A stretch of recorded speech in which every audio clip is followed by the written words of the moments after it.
Welcome to Adroit Institute of Commerce. मेरा नाम है प्रियल। आज हम अपने लेक्चर को आगे कंटिन्यू करेंगे। हमने सोल प्रोप्राइटरशिप पढ़ लिया, हिंदू अनडिवाइडेड फैमिली पढ़ लिया, हिंदू अनडिवाइडेड फैमिली बिजनेस, हमने पार्टनरशिप पढ़ लिया। अब हम पढ़ेंगे कोऑपरेटिव सोसाइटीज। ठीक है, देखिए सोसाइटीज से हमें ये समझ में आ रहा है कि कुछ लोग होंगे जिनके कुछ कॉमन होगा, सिमिलैरिटीज होगा। जैसे सोसाइटी के लोग हम सुने कि ये हमारे सोसाइटी के लोग हैं, मतलब ये सेम एरिया से बिलोंग करते हैं या कुछ सिमिलैरिटी है उन लोग में, इतना हमें समझ में आ रहा है। एंड कोऑपरेटिव से हम ये समझते हैं कि कोऑपरेट करना मतलब एक साथ काम करना किसी सेम पर्पस के लिए। तो कोऑपरेटिव का मतलब क्या है? Working together with others for a common purpose. एक साथ काम करना दूसरों के हेल्प से और सेम पर्पस के लिए काम करना, यह आपका हो जाता है कोऑपरेटिव। एग्जाम्पल से हम समझते हैं। ये हमारे पास है एक बहुत ही दुखी राजा राम, इनका क्या नाम है? RR राजा राम। इनके पास एक छोटा सा लैंड है जिसपे वो एग्रीकल्चरल प्रोडक्ट्स उगाते हैं, ठीक है, फार्मिंग करते हैं। और उनके पास क्या आया, ये कुछ बोरी में कुछ फूड आइटम्स है, मान लेते आलू है। एक बोरी इन्होंने क्या किया, उगाया है। अब क्या करेंगे ना, अब ये जाएंगे एक मिडिलमैन को बेचेंगे जो कि बहुत ही खड़ूस है। उसने क्या किया, इसके ₹5 पर केजी चार्ज किया। और ये जब कंज्यूमर को बेचेगा तो कंज्यूमर को ये कितने में बेचेगा? ₹15 का। तो जो इतना मेहनत किया है उसको सिर्फ ₹5 मिल रहा है पर केजी, वो बहुत उदास है। तो इन्होंने क्या किया कि जैसे रामलाल थे ना, ऐसे ही बहुत सारे दुखी आत्मा उस गांव में थी। दुखी आत्मा नहीं, वो बेचारे सैड है ना, क्योंकि उनको उतनी मिल नहीं रही ना। देखो ऐसे ही बहुत सारे और लोग भी मिले कि भाई मेरे साथ भी तो ऐसा ही हो रहा है, वो खड़ूस आदमी जो मीडिएटर है वो ऐसा ही कर रहा है। ये सब एक दूसरे का हाथ पकड़े और इन्होंने कहा कि चलो हम क्या करेंगे, हम डायरेक्टली जो है कंज्यूमर्स को बेचेंगे। ये हमारे कंज्यूमर्स हो गए, ठीक है। हम क्या करेंगे, डायरेक्टली कंज्यूमर को बेचेंगे, मिडिलमैन को बेचेंगे ही नहीं। इन्होंने ₹15 पर केजी के हिसाब से कंज्यूमर को डायरेक्टली बेचा। तो क्या होना कि एक साथ किसी सेम पर्पस के लिए काम करना क्या हो गया, ये कोऑपरेटिव सोसाइटी बनाना हो गया। क्या हुआ, एक साथ, देखिए दोनों सब हाथ पकड़े हैं, साथ ही हाथ बढ़ाना। एक अकेला थक जाएगा मिलके बोझ उठाना। तो क्या किया इन्होंने, कोऑपरेटिव सोसाइटी बनाया। और किसका बेनिफिट होगा इसमें? इन्हीं मेंबर का। ये जो दुखी आत्मा थी ना, चलो इनकी स्माइली फेस बना देते। ये देखो ₹15 पर केजी कमा के तो इतनी खुश हो गया ये सब। ठीक है, चलिए आगे देखते हैं अब क्या मेंशन किया है। Cooperative society is voluntary association. क्या किसी को हमने उनके इच्छा के खिलाफ करके लाया था? नहीं ना, ये सब के सब दुखी थे, इन सबको चाहिए था कि ₹15 पर केजी के हिसाब से हम अपने आइटम सेल करें, खुद से आए थे। तो वॉलेंट्री एसोसिएशन मतलब होता है कि अपने इच्छा से क्या किए वो लोग, एसोसिएशन बनाए, इकट्ठा हुए। और किस लिए? म्यूचुअल बेनिफिट के लिए। क्या इनका म्यूचुअल बेनिफिट था कि हमें जो अर्निंग है ₹5 से ₹15 हो जाए, ठीक। प्राइमरी मोटिव क्या होता है इसका? प्राइमरी मोटिव होता है वेलफेयर ऑफ द मेंबर्स। क्या ये किसी और के लिए काम कर रहे थे? नहीं, ये किसी और के लिए काम नहीं कर रहे थे, ये मेंबर्स के वेलफेयर के लिए काम कर रहे थे। For example consumers may join together to provide goods at cheaper rate by establishing direct contact with manufacturer। अब ये ऑपोजिट हो सकता है कि कंज्यूमर जो है वो डायरेक्ट प्रोड्यूसर से मिले।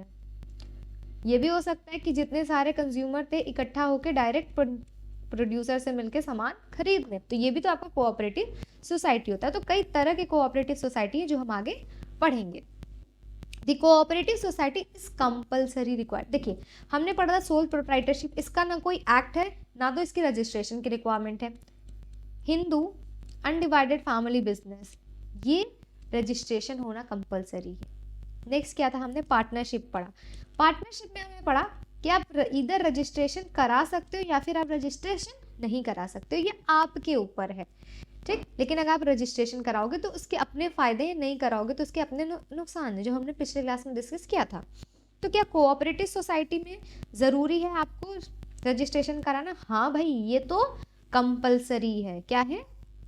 कंपलसरी रजिस्ट्रेशन होगा। क्या? कोऑपरेटिव सोसाइटी का। किस एक्ट के अंदर? 1912 के अंदर। 1912 cooperative societies act 1912। At least 10 adult persons are required to form a cooperative society. ये याद रखना है। इसके कितने मेंबर्स हैं? 10 अडल्ट मेंबर। अडल्ट मतलब क्या हो जाएगा? 18+। अगर क्वेश्चन में आपको बोल दिया माइनर मेजर तो आप कंफ्यूज मत होना, जितने भी 18+ होंगे या फिर हम उनको मेजर कहते हैं, ये लोग क्या होंगे? ये लोग की रिक्वायरमेंट है आपको कोऑपरेटिव सोसाइटी में। क्या करना होगा? 10 से अनडिफाइंड कितने होंगे? कोई लिमिट नहीं दी गई है कि इतने मेंबर्स हो सकते हैं, कितने भी हो सकते हैं, लेकिन मिनिमम 10 तो होने ही चाहिए। राजा राम थे, उनके साथ राम लाल आ गए, फिर राम मोहन आ गए, श्याम आ गए, ऐसे करके आपको 10 तो रहने ही चाहिए। 10 मेंबर होंगे, वो भी अडल्ट, मतलब कि 18+। आई होप आपको अभी समझ में आ गया कि ये क्या है। चलिए इसके फीचर्स देखते हैं, मेरिट्स देखते हैं एंड डीमेरिट्स देखते हैं। फीचर्स हमने अभी आपको बताया कि वॉलेंट्री का मतलब है तो है कि अपने इच्छा से। Voluntary membership, voluntary membership open to all irrespective of their religion, caste and gender. Any person having a common interest can join a cooperative society and can leave any time by giving prior notice. तो क्या कह रहा है कि voluntary किसी को ज़बरदस्ती नहीं लाया गया है कि आप अगर प्रोड्यूसर हो तो आपको प्रोड्यूसर कोऑपरेटिव सोसाइटी आपको ज्वाइन करना ही पड़ेगा। जिसकी इच्छा है वो ज्वाइन कर सकता है, जिस इच्छा नहीं है तो वो लीव कर सकता है कोऑपरेटिव सोसाइटी, बट एक प्रायर नोटिस की रिक्वायरमेंट होगी। किसकी रिक्वायरमेंट होगी? प्रायर नोटिस की। कोई compulsion, no compulsion to remain a member. कोई ज़रूरी नहीं है कि आप एक मेंबर रहो, आपके ऊपर है। यही बोल रहा है, आपकी मर्जी के ऊपर है, आपके ऊपर नहीं, आपकी मर्जी के ऊपर है। लीगल स्टेटस की बात करें तो रजिस्ट्रेशन कोऑपरेटिव सोसाइटी का कंपलसरी है। मैंने बताया अभी कि कंपलसरी है। कौन से एक्ट के अंदर? Cooperative society act 1912। देखा, कोऑपरेटिव सोसाइटी एक्ट 1912 याद रखना होगा आपको।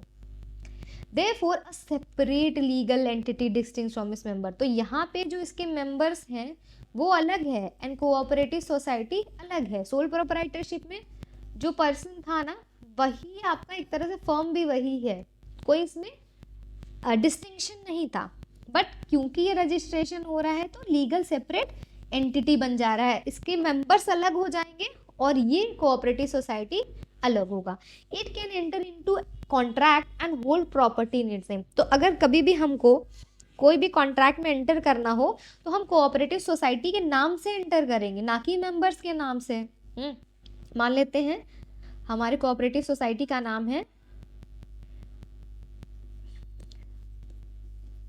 सत्यम शिवम, ठीक, सत्यम शिवम कोऑपरेटिव सोसाइटी।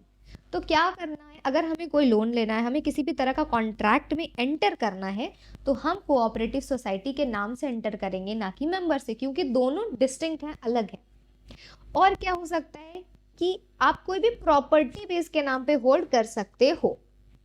अगर किसी मेंबर की डेथ हो गई, कोई इंसॉल्वेंट हो गया, ल्यूनेसी मतलब क्या हो गया कि उनकी मेंटल एबिलिटी अभी सही नहीं है, ल्यूनाटिक है, मतलब इंसेन है, वो does not effect is existence. तो किसी की अब 10 मेंबर हैं, 10 से कम नहीं, हमारे 50 मेंबर हैं, तो उसमें से 4 की डेथ हो जाती है एक्सीडेंट पे, तो क्या आपका कोऑपरेटिव सोसाइटी एंड हो जाएगा? नहीं नहीं नहीं नहीं मैम, एंड तो नहीं होगा, ठीक है, क्योंकि उसकी आइडेंटिटी अलग है उसके मेंबर्स से।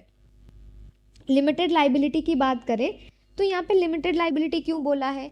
क्योंकि आप जितना कंट्रीब्यूट करोगे एज अ कैपिटल, जैसे राजा राम जो थे उन्होंने 10K कैपिटल लाया, ठीक है, सीताराम जो थे उन्होंने 5K कैपिटल लाया, तो वो इतने के लिए ही लाइबल होंगे, ठीक है, इतने के लिए उन लाइबल होंगे, उनके पास लिमिटेड लाइबिलिटी। ये नहीं कि अगर 500K का हमें लोन चुकाना है या हमारे पास लाइबिलिटी अराइज हो गई 500K का, तो सीताराम 5K के लिए ही लाइबल होंगे, राजा राम 10K के लिए ही होंगे लाइबल। समझ में आया? The personal assets of the members are safe from being used to repay business debt. तो आपको अपने घर से कुछ भी सामान नहीं लाना, आपको आपकी पर्सनल एसेट्स सेफ हैं, आपको कोई ज़रूरत नहीं है कि आप अपने पर्सनल एसेट्स बेच के लाइबिलिटी को कम करो। लाइबिलिटी आपकी कितनी रहेगी? जितना आपने कैपिटल कंट्रीब्यूट किया होगा। डेमोक्रेटिक कंट्रोल, डेमोक्रेटिक कंट्रोल क्या होता है कि जो देखिए, the equality of status between members of a cooperative society. Business is manage by managing committee which is elected by member. अब डेमोक्रेटिक क्या है कि इसमें से एक मेंबर, मैनेजिंग कमिटी हम डिसाइड करेंगे। लोकतंत्र डेमोक्रेटिक मतलब क्या होगा कि हमने एक मेंबर को क्या किया? इलेक्ट कर लिया। एक मेंबर को हमने इलेक्ट कर लिया। कैसे इलेक्ट किया? अरे वोट के द्वारा। कौन सा प्रिंसिपल लगा है? ये आपको बहुत इंपॉर्टेंट है, प्रिंसिपल ऑफ 1 मेंबर 1 वोट। मतलब एक इंसान सिर्फ और सिर्फ एक ही वोट दे सकता है, और ऐसे हम वोट करके क्या करेंगे? एक मेंबर इलेक्ट करेंगे, मैनेजिंग कमिटी होगा वो। क्या हो जाएगा? मैनेजिंग कमिटी हो जाएगा। सेक्युलरिज्म क्या हो जाता है? सेक्युलरिज्म आपका हो जाता है कि आप जिसे अभी पढ़ा हमने वॉलेंटरी मेंबरशिप में कि अपने इच्छा से आ रहे हैं, irrespective of caste, religion, gender. आपको किसी पर्टिकुलर रिलीजन या कास्ट के बेसिस पे नहीं लाया जाएगा। अगर आप चाहते हो तो आप आ सकते हो, और 1 मेंबर 1 वोट की प्रथा से आप क्या करते हो? अपने मैनेजिंग कमेटी को इलेक्ट करते हो। ये देखिए, सर्विस मोटिव। सर्विस मोटिव क्यों है? हमने पढ़ा कि इनका म्यूचुअल बेनिफिट होगा। म्यूचुअल बेनिफिट क्या है कि हमने जो भी हमारा गोल है वो क्या है? अपने मेंबर्स के बेनिफिशियल है। ठीक है, कैसे? The purpose of cooperative society is mutual help and welfare. It is formed with the motive of service to its member, not to earn profit. Profit earn करना नहीं है, अपने मेंबर के बेनिफिट के लिए कोऑपरेटिव सोसाइटी चलती है। Finance की बात करें तो कोऑपरेटिव सोसाइटी में जो मेंबर्स हैं उन्हीं के थ्रू हम शेयर्स को इशू कर सकते हैं, या फिर हम बैंक से लोन भी ले सकते हैं। मेरिट्स एंड एडवांटेजेस की बात करते हैं। अभी आपको समझ में आया ना कि कैसे कोऑपरेटिव सोसाइटी काम करती है। Stable existence. स्टेबल एग्जिस्टेंस क्या बोल रहा है कि क्योंकि जो सोसाइटी उसके पास अपनी लीगल एंटिटी है और वो अपने मेंबर से अलग है। मेंबर अलग है, कोऑपरेटिव सोसाइटी अलग है। मेंबर अलग है, कोऑपरेटिव सोसाइटी अलग है। तो क्या हो जाता है कि इसकी कंटिन्यूटी नहीं इफेक्ट होती है, ना तो डेथ से, ना तो सॉल्वेंसी से, ना तो किसी भी तरह से आपकी कंटिन्यूटी नहीं रुकेगी। Equality in voting right.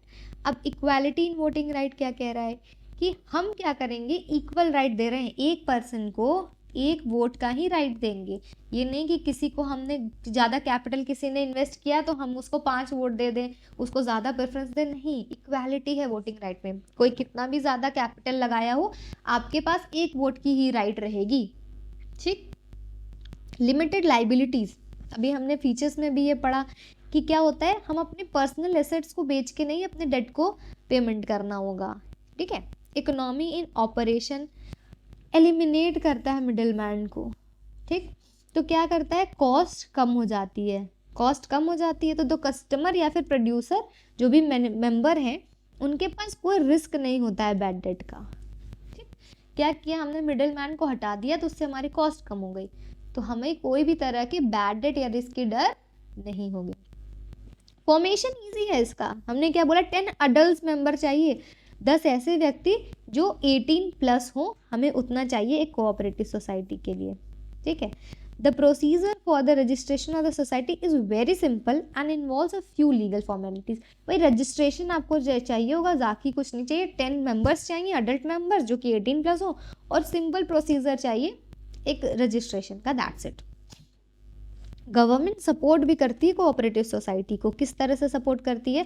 Taxation में रिलीफ प्रोवाइड करती है कि भाई आप क्या है ना, मान लेते हैं 10% टैक्स है किसी चीज़ पे, तो आप क्या करो, 8% टैक्स ही दो। फॉर एग्जाम्पल ये ऐसा था, या आपको अलग से सब्सिडी प्रोवाइड करेगी। कोई भी आइटम अगर 1000 का मिल रहा है, 10,000 का, तो आपको वो मिल जाएगा 8000 में। क्लियर हुआ? तो टैक्स एंड सब्सिडी के थ्रू गवर्नमेंट हेल्प भी करती है कोऑपरेटिव सोसाइटी को। लेकिन ना इसके कुछ डीमेरिट्स भी हैं, लिमिटेशंस भी हैं, इतना परफेक्ट नहीं है। हम सभी की तरह हम सब में भी कई सारे अच्छाइयाँ हैं, कई सारी बुराइयाँ हैं। तो ऐसे ही हम जो भी चीज़ें पढ़ते हैं ना, उसमें भी कई सारे अच्छाइयाँ और बुराइयाँ होती हैं। Limited resources, shortage of funds. अब कैसे शॉर्टेज ऑफ फंड है? जितने भी मेंबर्स हैं कमिटी में, जितने भी मेंबर्स हैं, क्या होगा, उनके पास लिमिटेड रिसोर्सेज ही तो होंगी। अब क्या होगा, बेनिफिट किसका है यहाँ पे? म्यूचुअल बेनिफिट के लिए है। तो हमने क्या किया, राजा राम कुछ पैसे लाए, सीता राम कुछ पैसे लाए, श्री हनुमान कुछ पैसे लाए, ऐसे करके इन्होंने कुछ कैपिटल जोड़ा, ये कैपिटल आ गई।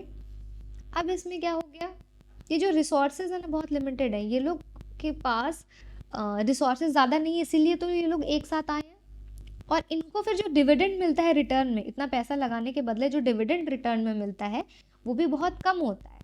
और फिर री इन्वेस्टमेंट की हम बात करें तो वो बहुत दिक्कत होता है, कोई अट्रैक्ट नहीं होता ना। 15 लोग मिलके कोऑपरेटिव सोसाइटी चलाए, अब डिविडेंड कम है तो इसीलिए जल्दी कोई इसमें ज्वाइन नहीं होता। क्या लिखा है, The rate of dividend offered on the investment is very low, hence attracting new members and arranging for more capital from the existing members is very difficult for these societies. ठीक, ये समझ में आया? Inefficiency in management, क्यों? Cooperative society को ना लोग कह सकते हैं कि इसमें कोई भी एक्सपीरियंस्ड नहीं है, उनको एडिक्वेट नॉलेज नहीं है, परफेक्ट नॉलेज नहीं है किसी भी चीज़ों के बारे में। ये ना इनएक्सपीरियंस लोग मिलके करते हैं।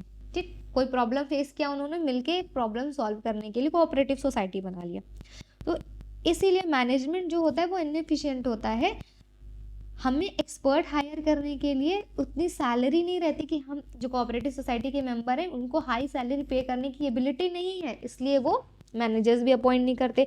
खुद तो वो इनएक्सपीरियंस है, उनको जितना एक्सपीरियंस है, उनको जितनी नॉलेज है, वो उस हिसाब से काम कर रहे हैं। इनके पास इतने वैसे नहीं है कि वो हाई सैलरी के मैनेजर को अफोर्ड कर पाए। लैक ऑफ सिक्रेसी, सिक्रेसी क्यों नहीं हो पाएगी? देखिए, कोऑपरेटिव सोसाइटीज एक्ट 1912 के अंडर क्या होता है, रजिस्टर्ड होता है, और ये लिखा है इस एक्ट में कि आपको अपने अकाउंट्स जो है वो पब्लिश करने हैं एंड डिस्कस करना है मेंबर में। तो क्या अकाउंट आपको पब्लिश करना है, इसलिए सिक्रेसी मेंटेन नहीं हो पाती है। ठीक, अभी हमने देखा था मेरिट्स में कि गवर्नमेंट जो है इनको सब्सिडी, टैक्स, ये सारी चीज़ें प्रोवाइड करती है, लेकिन गवर्नमेंट कंट्रोल भी इसमें है। ये आपका लिमिटेशन कैसे बन गया? The government imposes various rules and regulations related to auditing to accounts, submission of accounts, and also interfere in their working. Sometimes these regulations affect the freedom in operation of the society. क्या हो रहा है? देखिए, हो क्या रहा है कि यहाँ पे गवर्नमेंट क्या करती है, बोलती है कि आपको अपने रेगुलेशंस, रूल्स रेगुलेशंस जितनी भी हैं, गवर्नमेंट ये लगाती है कि ऑडिटिंग, अकाउंट सबमिशन, ये सारी चीज़ें आपको करना है। तो ये जो रेगुलेशंस है, इस वजह से उनको फ्रीडम नहीं मिलती है। डिफरेंसेस इन ओपिनियन में इनके डिमेरिट होंगे। क्यों? क्योंकि वहाँ पे 10 मेंबर हैं, फॉर एग्जांपल 15 मेंबर है, 1000 मेंबर है, सबके एक तो वो पहले इनएक्सपीरियंस है, कोई भी एक्सपीरियंस्ड वन नहीं है, और सबका मोटिव वेलफेयर है कि सबके पॉइंट ऑफ व्यू, पीओवी सबके अलग हैं। तो क्या होता है, कॉन्फ्लिक्ट की चांसेस होती है। क्या होती है? कॉन्फ्लिक्ट की चांसेस। हमने यहाँ तक चीज़ें देख ली, अब हम देखते हैं कि कोऑपरेटिव सोसाइटी कितने टाइप्स के होते हैं। कई टाइप्स के होते हैं। हाँ मैम, आप बोल रहे हो तो होता होगा। पहला है कंज्यूमर्स कोऑपरेटिव सोसाइटी। ये क्यों होता है? कंज्यूमर के इंटरेस्ट को प्रोटेक्ट करने के लिए एक साथ सारे कंज्यूमर मिलते हैं और क्या करते हैं, अपने इंटरेस्ट को प्रोटेक्ट करते हैं। किस तरह से करते हैं? गुड क्वालिटी प्रोडक्ट को रीजनेबल प्राइस पे ले आने के लिए वो क्या करेंगे, डायरेक्टली प्रोड्यूसर से खरीदेंगे। क्या करेंगे, एक साथ मिल जाएंगे सारे के सारे कस्टमर्स और इकट्ठे क्या करेंगे, प्रोड्यूसर से सामान लेंगे, गुड क्वालिटी भी मिलेगा और एक रीजनेबल प्राइस पे मिलेगा। वही प्रोड्यूसर कोऑपरेटिव सोसाइटी क्या करता है, स्मॉल प्रोड्यूसर के इंटरेस्ट को बचा के चलता है। इसमें क्या होगा कि जो प्रोड्यूसर हैं उनको फैक्टर्स ऑफ प्रोडक्शन के लिए इनपुट्स चाहिए ना, फैक्टर्स ऑफ प्रोडक्शन चाहिए। आपको कोई भी प्रोडक्ट बनाना है तो कई सारे आइटम्स आपको चाहिए, रॉ मटेरियल्स चाहिए, लेबर चाहिए, तो वो सारे इनपुट्स जो हैं वो उनको अच्छे क्वालिटी के मिल जाएं, कम रेट में मिल जाएं। ये किस लिए है, प्रोड्यूसर कोऑपरेटिव सोसाइटी के लिए। लेकिन वही मार्केटिंग कोऑपरेटिव सोसाइटी क्या है, इसमें क्या होता है कि जो प्रोड्यूसर हैं, जो स्मॉल प्रोड्यूसर है, जो भी सामान अपने बेच रहे हैं तो उनको रीजनेबल प्राइस, यहाँ पे फैक्टर्स की बात कर रहा है, यहाँ किसकी बात कर रहा है, factors of production, input for factors की बात कर रहा है कि इन्हें सही दाम पे रॉ मटेरियल्स मिल जाए। लेकिन मार्केटिंग में क्या है कि रीजनेबल प्राइस पे वो बेच पाए। ठीक, फार्मर्स कोऑपरेटिव में क्या है, फार्मर के इंटरेस्ट के लिए है, जैसे इनको बेटर इनपुट मिल जाए रीजनेबल कॉस्ट पे और जॉइंटली वो फार्मिंग एक्टिविटी ले पाए।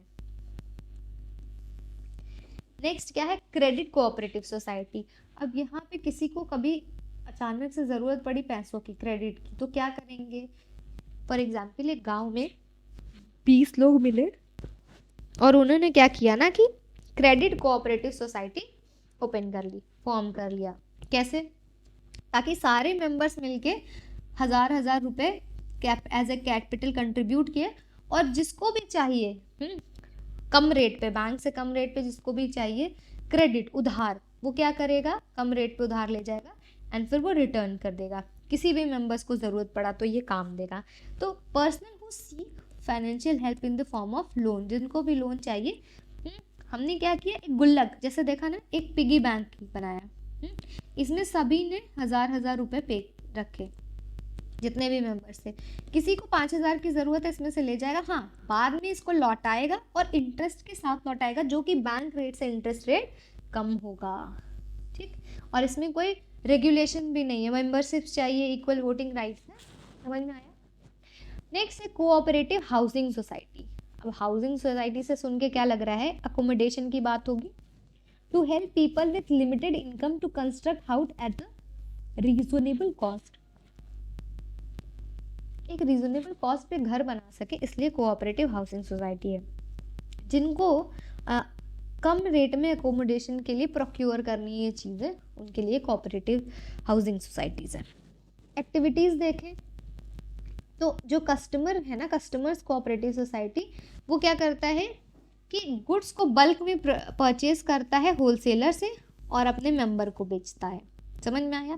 कंज्यूमर क्या करेगा, डायरेक्टली प्रोड्यूसर से सामान लेगा और अपने मेंबर्स को सेल करेगा, उनको ये सस्ते रेट में मिल जाते हैं।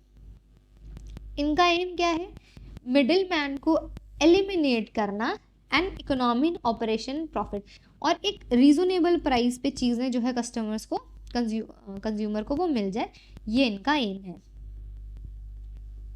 वही प्रोड्यूसर कोऑपरेटिव सोसाइटी में क्या है कि रॉ मटेरियल्स, इनपुट्स, ये जितने भी अदर इनपुट्स हैं वो क्या हो सके, other inputs to the member and also by their operation for sale. तो एक रीजनेबल प्राइस में उनको रॉ मटेरियल, इक्विपमेंट, ये सारे मिल सके, इसलिए प्रोड्यूसर कोऑपरेटिव सोसाइटी बनाई जाती है। एम क्या है, fighting against the big capitalist and enhancing the bargaining power. क्या होता है कि जो बड़ी बड़ी कंपनियां होती हैं उनके पास कैपिटल ज़्यादा है। अब फॉर एग्जांपल आप देखो, आप कभी भी एक पैकेट मैगी लेने गए या कुछ भी मान लेते हैं आपने कुछ आइटम खरीदे 100 रुपीज़ की, तो आपको MRP के हिसाब से 100 देना पड़ेगा। लेकिन वहीं आपने क्या किया, बल्क में सामान लिया। बल्क में क्या सामान लिया, जैसे आपने 100 kg ये इतने आइटम्स खरीदे, तो क्या होगा, आपको एक बड़ा डिस्काउंट मिलता है।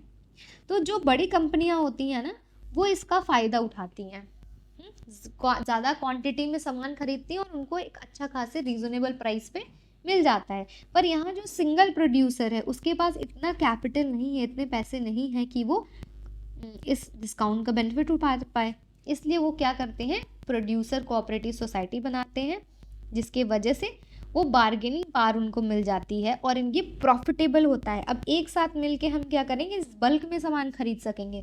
इंडिविजुअली हम 10-10 रुपए की कोई चीज़ खरीद रहे थे, सब मिलके क्या किए, 10,000 के आइटम परचेस कर रहे हैं, तो ये इनको एक अच्छा खासा डिस्काउंट ऑफर मिल जाएगा। फार्मर्स कोऑपरेटिव सोसाइटीज, इसमें क्या होता है कि better seed quality, fertiliser, machine, या जितने भी टेक्निक्स, कल्टीवेशन, क्रॉप, जो भी चीज़ें फार्मिंग से रिलेटेड है वो सारी चीज़ें आपको अच्छे क्वालिटी के अच्छे प्राइस में मिल जाए। Aim and distribution of profit की बात करें तो लार्ज स्केल फार्मिंग में हेल्प करता है एंड इंक्रीज प्रोडक्टिविटी। वही क्रेडिट कोऑपरेटिव सोसाइटी क्या करेगा, लोन देगा मेंबर्स को लो रेट से, और जो अमाउंट कलेक्ट होगा वो कैपिटल बन जाएगा और फिर से मेंबर्स के काम आएगा।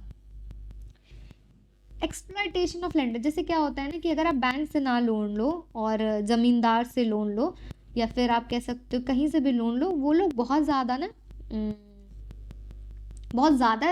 ये इंटरेस्ट चार्ज करते हैं, एक्सप्लॉइट करते हैं। इस वजह से हमें क्या करना चाहिए, करना नहीं चाहिए। मतलब कोऑपरेटिव सोसाइटी में ये बेनिफिट होता है कि आपको एक साथ एक जगह पे ऐसे अमाउंट मिल जाएगा और कम इंटरेस्ट रेट पे भी मिलेगा। लास्ट आपका क्या है, cooperative housing society. Constructs flats और provide plot to the member for construction, या तो फ्लैट दे देगा, प्लॉट प्रोवाइड करेगा, खाली ज़मीन, या फिर बना बनाया फ्लैट प्रोवाइड करेगा मेंबर्स को कंस्ट्रक्शन के लिए। Solving the housing problem of the member by constructing houses and giving the option of paying instalment. मतलब हमने आपको क्या करे, सब लोग पूल किए पैसे, सारे मेंबर ने पैसे दिए और फिर घर बनवाया, फिर वो घर इंस्टॉलमेंट पेमेंट के बेसिस पे क्या मिल जाएगा मेंबर्स को, कि आप आराम से थोड़े थोड़े करके पैसे दे सकते हो। ये हमारा यहाँ पे कंप्लीट होता है। एक चीज हमें और पढ़ना है कि partnership firm and cooperative organisation में क्या डिफरेंस है। पहला डिफरेंस तो आपको ये याद आ रहा होगा कि पार्टनरशिप मिनिमम 2 मेंबर से 2 से 50, लेकिन कोऑपरेटिव सोसाइटी में 10 अडल्ट मेंबर चाहिए, और ये नॉट डिफाइंड, मतलब कितने भी हो सकते हैं। देखिए यहाँ 2 to 5 होगा, ये किसके अकॉर्डिंग है, कंपनीज एक्ट 2013 के अकॉर्डिंग। रजिस्ट्रेशन पार्टनरशिप का ऑप्शनल है, एंड वही कोऑपरेटिव सोसाइटी का रजिस्ट्रेशन कंपलसरी है। लाइबिलिटी पार्टनर्स की अनलिमिटेड होती है, अनलिमिटेड होती है, लेकिन लाइबिलिटी मेंबर्स की लिमिटेड होती है। मोटिव क्या होता है, मैक्सिमम प्रॉफिट। यहाँ पे क्या है, render service to its member. हम जो भी चला रहे, जैसे हमने उधार देनी है तो सारे लोग पैसे मिलाए उस गुल्लक में और उससे अपने मेंबर को ही वापस पैसे दे रहे हैं, हम किसी और के लिए किसी और को सर्व नहीं कर रहे हैं। लेकिन यहाँ है हम अपनी एक्टिविटीज़ के किसी और को सर्व कर रहे हैं और प्रॉफिट को कमा रहे हैं। मैनेजमेंट कौन करता है पार्टनरशिप में, सारे के सारे पार्टनर्स जो भी डिसीजन लेते हैं म्यूचुअल कंसेंट से सारे पार्टनर से होता है।